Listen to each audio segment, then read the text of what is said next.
சொரணா இருக்கா? இப்படி வந்து நிக்கிற? ஐயோ ஐயோ தொர உன் பொண்டாட்டி லட்சம் தொரதுதான் இருக்க போற. தொரன்னா குளிக்கலாம போனேன், மோட்டர்ல தண்ணி வரல, உள்பா வேற எடுத்துட்டு போகல. ஏ தொர அப்புறம் எங்க வீட்டுக்கார கையில உன் பொண்டாட்டி லட்சத்தை பாரு. என்ன மாமா எப்ப வந்தீங்க? ஏன் மாமா பொன்னாடி எழுதிட்டு முகரே பாரு. ஏண்டி இப்படி ஊரே சிரிக்கிற மாதிரி பண்றியாடி? அதுக்கு தானே மாமா என்னைய கூட்டு வந்தது. முகரே பாரு. பொம்பளைனா அச்சா மாடா, நானும் பயிர்ப்பு இருக்கு. நல்ல பொண்டாட்டி வளர்த்து தானே மாமா இருக்கும். நான் நாயா வளர்த்திருக்கேன், பொண்டாட்டி வளர்த்தனா. பொண்டாட்டியை வளர்க்கறதுலமா கட்டிக்கிட்டு வர்றது. ஆமா. நீங்க குளிக்க போனா நீங்க தான் சோப்பு வாங்கிட்டு வரவே இல்ல. சோப்பு சொன்னா நான் வாங்கிட்டு வந்துருவேன்ல.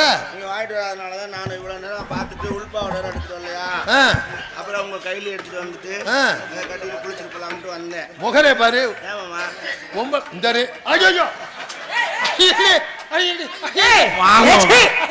ரெண்டு பேரும் என்ன பண்ணிட்டு இருக்கீங்க? சொல்லணுமாக்கு அரிப்படிச்சா சிரிக்கி. அப்படியே சொல்றது பொண்டாட்டி. நான் கேட்கிறேன், பொம்பளைனா இப்படியெல்லாம் வரக்கூடாது. உனக்கு என்ன சோப்பு வேணா மாமாட்ட சொல்லி வாங்கிட்டு வரேன். 501 வாங்கிட்டு வாங்க. ஏன் நீங்க ஒரு சோப்புல குளிக்க மாட்டீங்களா? 501 சோப்பு போட்டு. சோப்புக்கு பேரு 501. சோப்புக்கு பேரு 501. அப்படி ஒரு சோப்பா இருக்கு. சரி மாமா சோப்பு வாங்கிட்டு வருவா. அடிநாள் பார்த்து நான் பாவாடை பூரி நான் காம்பாக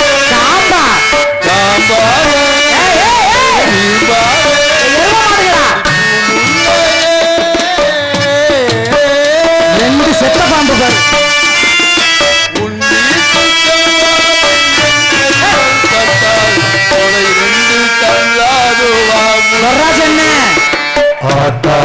பாவாடை காத்தாடு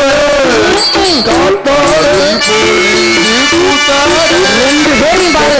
துடிக்குது சன்னத்து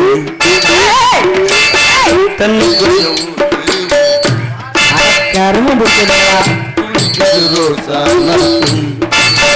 ஐயா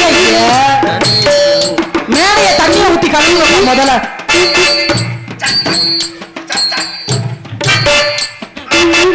ஊருக்காரங்க டெட்டால் இருந்தா எடுத்துட்டு வர சொல்லுங்க. முதல்ல நீ நெஞ்சில இருக்கிற மயிரை போய் எடுப்போம்.